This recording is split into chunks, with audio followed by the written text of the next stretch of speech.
O Pesquisa em Pauta de hoje vai falar sobre as nossas experiências comunicacionais. Você já pensou em como é a sua experiência com a comunicação? Em como se informa sobre o que acontece na sua cidade, no país e no mundo? Nos canais nos quais busca informação?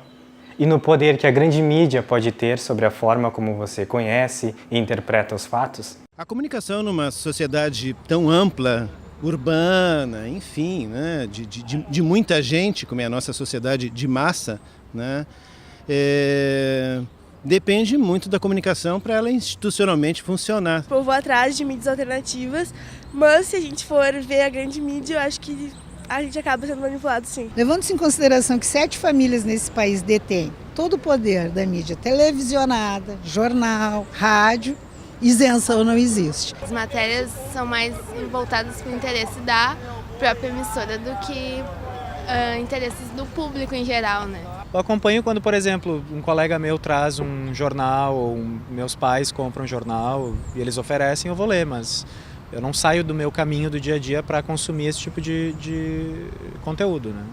Então, basicamente, eu procuro esse conteúdo de formas alternativas, assim, seja na internet e tal. Sites alternativos, talvez a notícia esteja um pouco diferente ou talvez não tão verídica, né? Agora, grandes sites, enfim, grandes empresas, eu acredito que a informação esteja completa. E que ultimamente a gente tem que ficar muito desconfiado.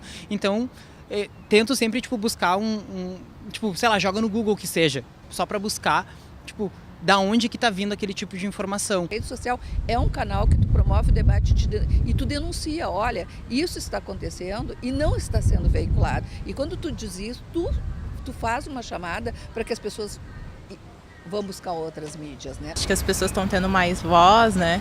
Então acho que vai melhorar, a gente vai ter mais opinião, né? No programa de hoje, apresentamos uma entrevista com André Correia da Silva de Araújo, doutorando da Faculdade de Biblioteconomia e Comunicação, que foi gravada durante o Salão URGS 2016. Na nossa conversa, falamos sobre seu trabalho apresentado durante o Intercom, em setembro de 2016, que trata das máquinas de guerra semióticas.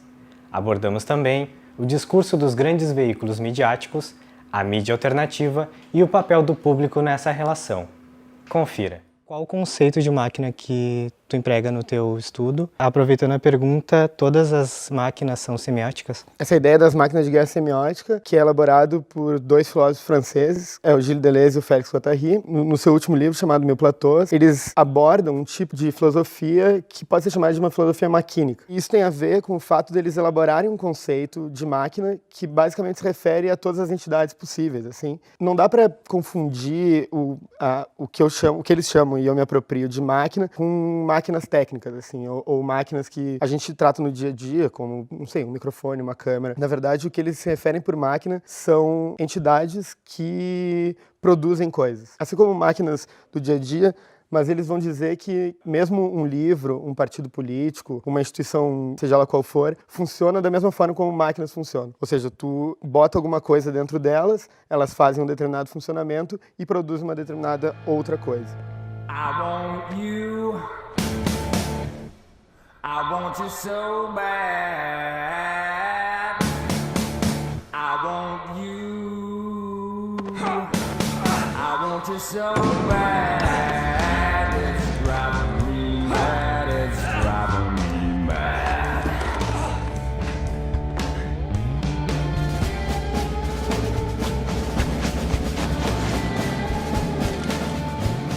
E máquina semiótica, então, usa essa concepção de que tudo são máquinas ou tudo produz, inclusive coisas que trabalham com linguagem, com símbolos, com coisas do tipo. Dentro da perspectiva desses autores, a gente pode pensar um livro, um romance, por exemplo, como uma máquina semiótica. Ao invés de se perguntar o que efetivamente o que está num livro, o que está num programa de televisão quer dizer, esses autores tentam dizer o que essas entidades, essas máquinas estão produzindo. De que forma que elas se apropriam da linguagem fazem um determinado funcionamento e produzem uma determinada outra coisa. Digamos assim, muda um pouco o polo do modo como a gente compreende coisas que trabalham com linguagem, né? A gente deixa de ficar nessa perspectiva, o que determinada coisa quer dizer, o que significa né, o uso de palavras, o uso de imagem de determinada forma, e sim olha para os efeitos. E respondendo a tua segunda pergunta, não são todas as máquinas que são semióticas propriamente, porque nem todas trabalham com linguagem diretamente. Entretanto, esses autores também vão dizer que é possível compreender o funcionamento de máquinas, seja uma câmera, seja um micro-ondas, de acordo com um tipo de funcionamento que eles vão chamar de uma semiótica assignificante, que é uma semiótica que é diferente dessa semiótica da linguagem, que significa coisas, né? Entretanto, há nessas máquinas, de um ponto de vista mais geral, também uma semiótica diferente que a gente compreende como semiótica ou linguagem. Por que o nome, então, máquinas de guerra semióticas? O conceito de máquina de guerra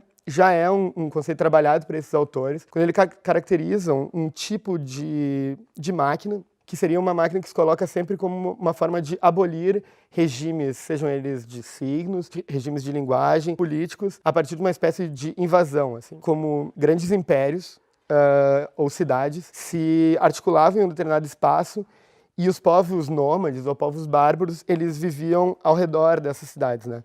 Dá para pensar bem, por exemplo, no final do Império Romano, havia todo aquele império e todos aqueles povos bárbaros e nômades em volta. Em determinado momento, eles se articularam e invadiram esse império e invadiram essas cidades, de certa forma, abalando todo aquele regime que havia. O Deleuze e Guattari vão dizer que esse tipo de configuração, o que está na borda sempre tende a alisar esse espaço. Então isso é o que eles chamam de uma máquina de guerra, um tipo de arranjo que se coloca contra o que eles chamam de aparelho de Estado. A hipótese do trabalho é que há um tipo, ou que haveria talvez, ou quase uma pergunta, se haveria um tipo de configuração entre algumas experiências comunicacionais que agiriam dessa mesma forma. Se existe essa relação de centro e periferia num regime midiático, assim. Essa pesquisa atual, ela tem alguma relação com a tua pesquisa do mestrado? Tem e não tem, assim. Eu já tenho uma trajetória de pesquisa bastante longa, assim, eu já estou envolvido com pesquisa acadêmica desde 2009.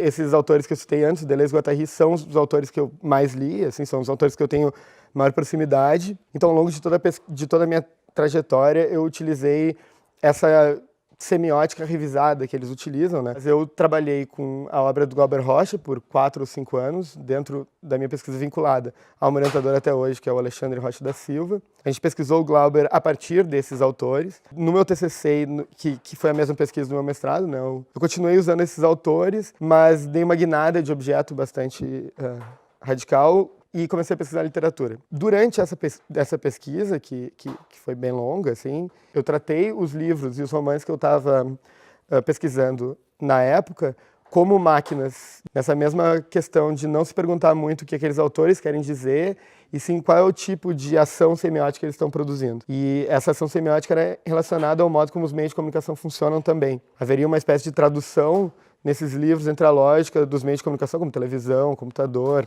até a internet, dentro de um estilo, um tipo de elaboração literária bastante experimental. Então, eu tentava investigar de que forma essas diferentes máquinas se acoplavam e produziam uma determinada coisa, né? Então, existe essa relação, apesar de os objetos serem bastante diferentes. E enquanto eu estava pesquisando a tua tese, eu pensei muito no Estado Islâmico. Eles têm uma preocupação muito forte com o discurso do roteiro, que é sempre bem produzido, não é simplesmente uma execução, mas conta toda a história da pessoa que vai ser executada, movimentos de câmera, uma qualidade muito boa nas imagens. Qual a importância dessa forma de divulgação? E o primeiro campo de batalha de uma guerra é a comunicação? Essa relação é ótima, assim, tanto por esse lado histórico, né, porque o Estado Islâmico ele é formado nisso, nos povos do deserto, assim, né, ele está nesse espaço que sempre foi um espaço muito tenso, assim, de batalha completa, assim, ele é o espaço guerreiro quase, por definição, porque ele nunca teve toda aquela região, né, não só o Oriente Médio, mas digamos um Oriente mais expandido, assim, sempre foi um espaço de campo de batalha, né. Todo o regime, toda a manifestação mais organizada que surge lá, ela é sempre disruptiva. E ela é sempre disruptiva em relação ao Ocidente, que é quase que a definição mais estrita de aparelho de Estado. Assim, a gente não consegue pensar uma forma de viver em conjunto que não a partir das formas do Estado. E ali no deserto se constituem formas bastante diferentes, assim, para o bem e pelo mal, de viver em conjunto. Eu não sei se eu diria que essas manifestações que eles fazem são efetivamente máquinas de guerra no sentido mais estrito, porque eles têm um desejo de constituição estatal, né? Eles querem, o Estado Islâmico quer se constituir enquanto Estado. Então a gente está vendo toda essa dimensão, a gente vê os horrores que é a formação de qualquer Estado, né? Seja ali esse Estado Islâmico, o Estado teocrático, mas a formação de todos os Estados do Ocidente, eles operam da mesma forma, com o mesmo grau de violência, mesma sede de poder e de eliminação do outro, assim. Entretanto, eles compreenderam muito bem o modo como as coisas operam agora. Assim. Eles fazem um tipo de regime semiótico que não apenas é de divulgação, mas de efetivamente criar esse Estado. Porque o Estado não é apenas uma instituição política, ele é também, e talvez muito mais, uma instituição simbólica. Né? Então, ao mesmo tempo que eles estão fazendo a sua constituição política ali mais estrita, com a criação de instituições, a produção de guerra, eles estão fazendo ao mesmo tempo uma elaboração simbólica do que é efetivamente o Estado Islâmico.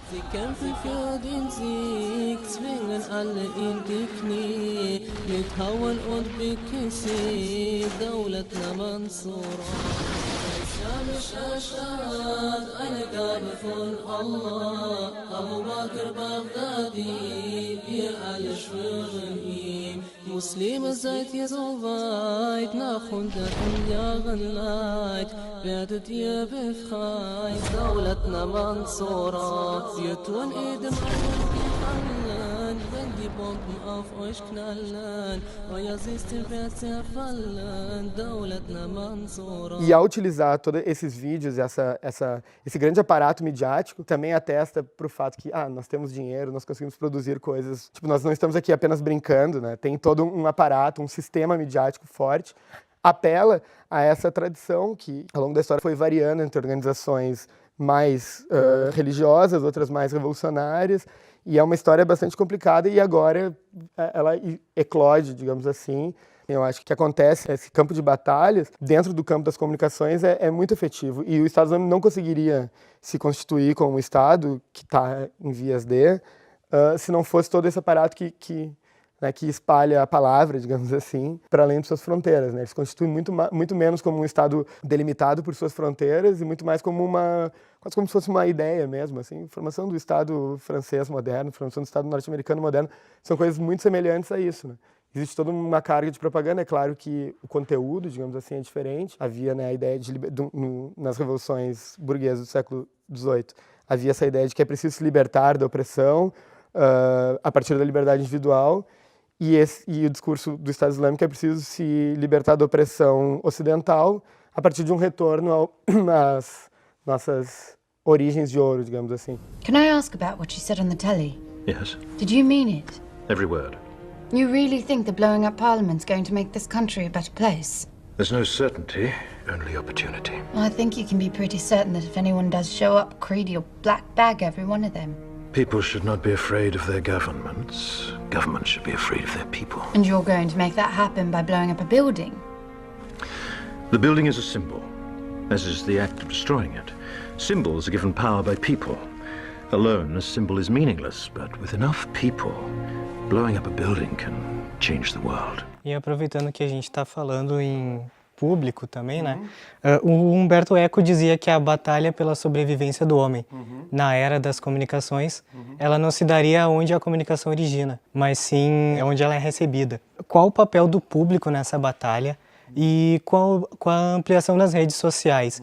Esse papel tem aumentado ou tem mudado? Essa noção de público, ela é bastante polêmica. Eu sempre vi ela como uma coisa bastante polêmica, assim, porque normalmente o público é sempre pensado, como o Eco expõe nesse texto que tu citou agora, como aquele que recebe, né? Aquele que, como uma concepção de comunicação bastante verticalizada e que o que ele está apregoando é que esse vetor, onde há a mídia, que produz um tipo de mensagem que é recebida por alguém, o que ele está dizendo é que é preciso fazer o vetor ser inverso também. Ao mesmo tempo que se dota o público de autonomia, né, em alguns estudos que se chamam de estudo de recepção, quer saber como o público recebe uma determinada mensagem, os parâmetros pelos quais o público responde, eles são sempre bastante limitados pelo programa, efetivamente, que está sendo veiculado. Então, se tu pergunta para as pessoas que assistem uma novela o que elas acham, claro que vai ter uma gama enorme de diferentes respostas em relação e o modo de apropriação dessa novela. Entretanto, se tu faz um denominador comum, não varia muito. Então, essa ideia do público, na verdade, a existência do público, ela é muito mais formada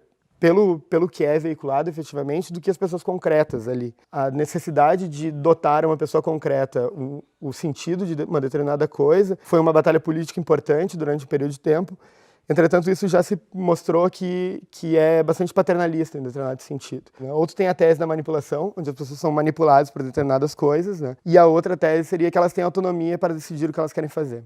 Nós, no caso, né? Nós, público. Então, tu fica nesse polo, esses dois polos são altamente paternalistas, né? Se as pessoas não fazem nada, a culpa é delas, por um lado, né? Se elas são autônomas, ou se as pessoas não fazem nada, a culpa é de um sistema malvado que impõe, de certa forma. O que eu penso em termos de público, e talvez isso tenha a ver com as redes sociais ou não, é que, na verdade, o que os meios de comunicação fazem, do ponto de vista maquínico, daí, né, eles produzem um determinado tipo de subjetividade. Um programa produz um determinado tipo de espectador. O espectador, nós, no caso, nós não somos coisas formadas já, delimitados, já nascemos com uma determinada essência e com uma determinada mente já formatada. Nós somos formados por tudo aquilo que está à nossa volta, né? Inclusive os meios de comunicação, e especialmente eles, porque nós somos bombardeados. Então, esses meios de comunicação formam o seu público. Eles formam as pessoas que sou eu, que é tu, que são todos que estamos aqui. Entretanto, nós não somos só isso, né? O público teria a possibilidade de criar também esses grandes sistemas, essas grandes máquinas que produzem também subjetividades que não as subjetividades propostas pelos meios de comunicação, né? Então, o que o Guattari coloca da posição do público, com a qual eu concordo, é preciso a criação de sistemas de comunicação, sistemas midiáticos, sistemas semióticos, que concorram na produção de agenciamento das redes sociais, internet, etc. E houve essa noção, a perspectiva de que haveria uma grande revolução do ponto de vista da produção de subjetividade, o que efetivamente está meio que acontecendo, assim, né? Os movimentos populares que acontecem nos últimos tempos, eu acho que tem uma relação bastante próxima com isso. Mas isso também não é uma particularidade da internet apenas. A gente pode pensar nos anos 90, por exemplo, quando havia a formação de grandes conglomerados midiáticos, não industriais, independentes, sem uma relação imediata com o mercado. Um deles que a gente pode citar é bem simples, que é os fanzines, né? Aquelas revistas feitas em casa, sobre interesses específicos, que criavam um sistema de produção de subjetividade que era alternativo ao meio mais verticalizado. Essas coisas são semelhantes aos meios de comunicação, são feitos por, entre aspas, o público, mas só que, se pensa por essa perspectiva, tu vê que não vai ter muita diferença entre emissor e receptor, né? Então, pensar essas duas coisas é quase uma diferença ideológica, assim. Quem tem dinheiro e quem tem uma emissora de grande transmissão é um emissor e quem não tem é um receptor. Agora, a questão é que todos são, né? Todos são ao mesmo tempo emissores e receptores. A diferença mesmo é assimétrica. Então, se a gente pensa em termos de guerra, é uma guerra assimétrica com a qual as pessoas que estão aí não são filhos da família Marinho, não têm efetivamente a posse desses meios grandes, mas têm algumas posses. Então, se é que a gente pensa nesse termo de guerra, nota-se que as pessoas que estão aqui, o populacho, a gente, o que pode fazer é se engajar nessa guerra assimétrica e, historicamente, como se engaja em guerras assimétricas é a partir de métodos de guerrilha, né? Todas as guerras assimétricas que aconteceram, desde as grandes, né, Vietnã, Revolução Cubana, essas onde havia um grande aparato estatal de guerra e pessoas que queriam fazer qualquer coisa, elas precisavam utilizar do método de guerrilha, né? É mais ou menos isso que o Eco vai dizer no texto esse. Então, se é que o campo de batalha é o campo das comunicações e essa batalha é assimétrica, é preciso se engajar nessa batalha a partir da guerrilha. E tu está falando em guerrilha. A gente pode pegar a ideia do Grupo Anonymous de derrubar sites como um ato de guerrilha. De que forma esses atos podem influenciar na batalha contra esse poder hegemônico dos grandes veículos? A questão do Anonymous ou de qualquer grupo de hacktivismo é que eles se engajam do modo como eles conseguem, tem seus próprios métodos e tal. É quase como um ato performativo, ou seja, um ato que diz mais ou menos o seguinte: olha, não é verticalizado aqui, ou pelo menos não existe essa massa pela qual vocês organizaram toda a sua organização, ou toda a sua atuação comunicacional, esse espectador que vocês imaginam que exista do outro lado não existe, porque ele responde, né? E é preciso fazer essa resposta violentamente do ponto de vista simbólico, né? Não do ponto de vista concreto, Mas as guerrilhas comunicacionais fazem efetivamente isso. O que o Anonymous faz ao derrubar um site de um grande conglomerado de mídia por ser racista, por ser homofóbico, por ser misógino, responde, bom, ninguém deu esse direito para vocês. Né? Existe um contrato pelo qual nós não assinamos, que vocês têm direito de falar o que vocês quiserem aqui. Esse contrato é um contrato que diz respeito a outra sociedade e nós estamos aqui reagindo. E toda a ética hacker, né, ela é uma ética guerrilheira. Né? Ela se engaja numa batalha, ela compreende que está numa batalha, que tu está sendo pisado por um coturno cotidianamente, simbolicamente, mas enfim, e que o jeito seria descosturar o coturno, por exemplo. Que é mais ou menos o modo como se constitui assimetricamente. É preciso ser criativo, né? É preciso tu pensar que é possível descosturar o coturno, algo do tipo, e inventar técnicas para isso, né? O hacktivismo como um todo segue por esse lado, com resultados mais ou menos efetivos, né? Daí depende do modo como se encara. Mas o que é interessante é que, tanto do ponto de vista fenômenos completamente diferentes, como grafite urbano, fanzines, hacktivismo, eles têm todos eles a sua especificidade, mas há um tipo de forma pelo qual essas coisas se unem, assim, no limite, né? E isso que me interessa bastante, porque parece que se a gente consegue olhar para esses fenômenos bastante díspares, analisá-los semioticamente do ponto de vista maquínico, é possível ver algumas constantes ou alguns pontos de fuga, ou linhas de fuga, como diria Deleuze, que os unem. E talvez unir esses pontos de fuga, assim, esse modo de atuação, aponte para algo que eu estou chamando no trabalho de uma micropolítica comunicacional. Ou seja, algo que se repete ao longo da história, de forma dispersa, né? Não há uma cartilha, não há um grupo que organiza isso, mas que vão aparecendo continuamente.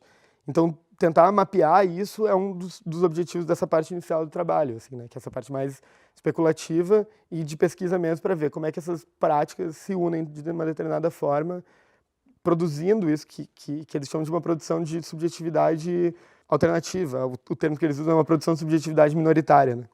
Que não seja dessa da maioria dessas pessoas ou esse modelo homem branco, europeu, heterossexual que vive em grandes cidades e que essa é a produção de discurso, né? Onde mesmo que esse modelo que produz esse discurso, produz essa subjetividade padrão, faz com que essas outras subjetividades minoritárias sejam, né, silenciadas. Faz com que mulheres tenham que se tornar homens, faz com que negros tenham que se tornar brancos para poder viver nessa sociedade. E quando isso opera ao contrário, quando não há um modelo a ser seguido, o modelo é de reação, ou o modelo é de guerrilha, a subjetividade se abre, né? A produção de subjetividade se abre. Tu te apropria na medida que tu deseja, que tu tem afinidade, assim, e tu te inventa, né? Assim como o Estado Islâmico, que está se inventando, a ideia é que o público, o receptor, que estava falando antes, possa se reinventar, assim.